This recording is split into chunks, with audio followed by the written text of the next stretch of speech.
දැන් සර් මේ දෙන්නෙක්ගේ පොරොන්දුම් ගැලපිලා විවාහ වෙලා දරුවෝ එහෙම ලැබුණා කියමුකෝ.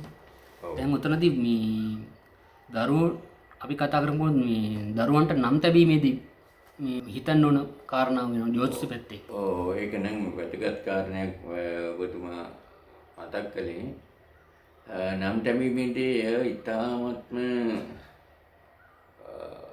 උචිත විදිහට නම තබා ගැනීමේදී දෙමව්පියෝ වශයෙන් පිළිපැදිය යුතු බොහෝ කරුණු තියෙනවා. අද කාලේ බලනකොට අර්ථයක් නැති නම් බොහෝ අය දමනවා. මේ නම දැමීමේදී අපි විශේෂයෙන්ම සලකන්න ඕන ඒ කේන්ද්‍රයේ බලවත් ග්‍රහයාට අදාළ අකුර ගන්න ඕන ප්‍රධාන වශයෙන්. ඒකම ඒ කේන්ද්‍රයේ නැකතට අදාළ අකුරු එකක් හෝ දෙකක් තියෙනවා. එතකොට ඒක ගන්න ඕන. එතකොට දිනයට අදාළ නැකත ගන්න ඕන. එතකොට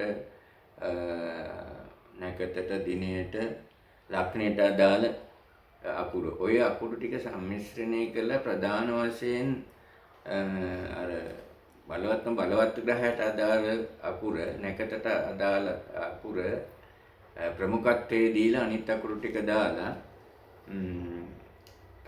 නම හදනවා නම් එතන ඒ නමේ ඊටාම බලවත් භාවයක් තියෙනවා. සමහර වචනවල අකුරු වල මේ අකුරු වලින් හැදෙන නම් මේ ඒ හොඳ නැහැ කියලා කියනව නේද? නෑ ඒ සමහර ඒ හොඳ නැත්තේ තමන්ගේ උපන් නැකතට බලවත් ග්‍රහයට ඒ දැන් මං කියපු ඒවට අදාළ නැතුව ඒ කියන්නේ නැකතට අනුව නම් අකුරු තියෙනවනේ. ඒ අකුරු ගණ්ඩෝ ඒ අකුරු එකක් හෝ දෙකක් හෝ තුනක් හෝ තියෙනවා නම් ඒ අකුර දැන් නැකතට අනුව ගන්නකොට නැකතේ පළවෙනි පාද දෙක තුන හතර කියලා තියෙනවනේ.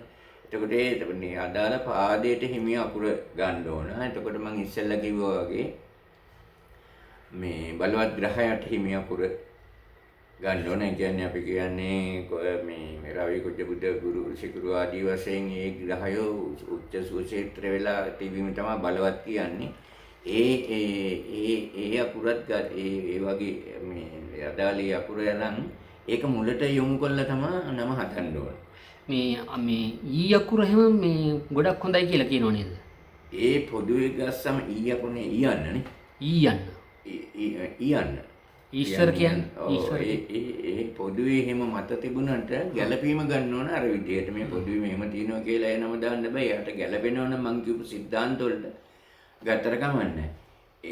ඊට පස්සේ දැන් මම නම් කරන්නේ ඒ අකුරු ටිකත් අරන් ඒ අකුරු ටිකේ තියෙනවනේ අපායක්ෂර තියෙනවනේ. අපායක්ෂර ඒ කියන්නේ අපායක්ෂර කියන්නේ? ඒ කියන්නේ දිව්‍ය අක්ෂර, අපායක්ෂර, මනුෂ්‍ය අක්ෂර කියලා තියෙනවා අක්ෂර අකුරු. දැන් අපායක්ෂර කියලා ගත්තොත් යන්න, කයන්න, ටයන්න, මයන්න, රයන්න, ජයන්න, මූර්ධ නයන්න, දන්ත නයන්න, ලයන්න, අයන බිඳුවක් ඒ ටික අපි අපයක්ෂර ගණයට ගෙනෙන්නේ. අපයක්ෂර කියන්නේ මේ නම දාන්න ඒක හොඳේ අපයක්ෂර කිව්වේ ඒක සුදුසු මදි. ඒ නම මුලට ගන්න එහෙම සුදුසු මදි. එතකොට මනුෂ්‍ය අක්ෂර කියන උයන්න, පයන්න, බයන්න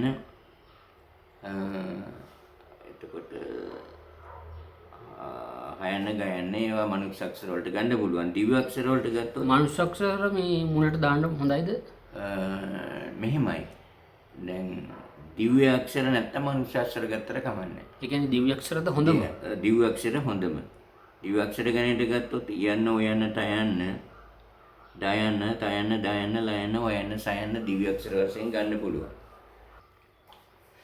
එතකොට මේ අපි මෙතනින් ඉහට ඊළඟ කාරණයට යමුද?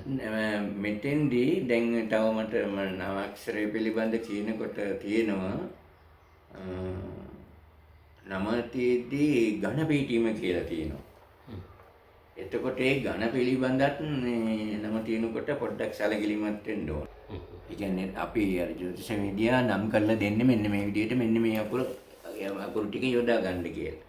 ඊට පස්සේ දැන් මේ යොදාගත්තට පස්සේ මේ ගොඩක් කට්ටියට තේරෙන්නේ නැහනේ මේ මොකද්ද මේ ඝන කියන්නේ කියලා. සාමාන්‍ය පුද්ගලයාට තේරෙන්නේ නැහනේ. ඊට පස්සේ අර ඒගොල්ලෝ හදපු නම් ටික නැවත අරන් හිටන් මේකේ මෙන්න මේක ඝන පිහිටීම අනුව මේක හොඳයි කියලා ජ්‍යොතිෂ විද්‍යාව තීරණය කරන්න පුළුවන්. මේගොල්ලෝ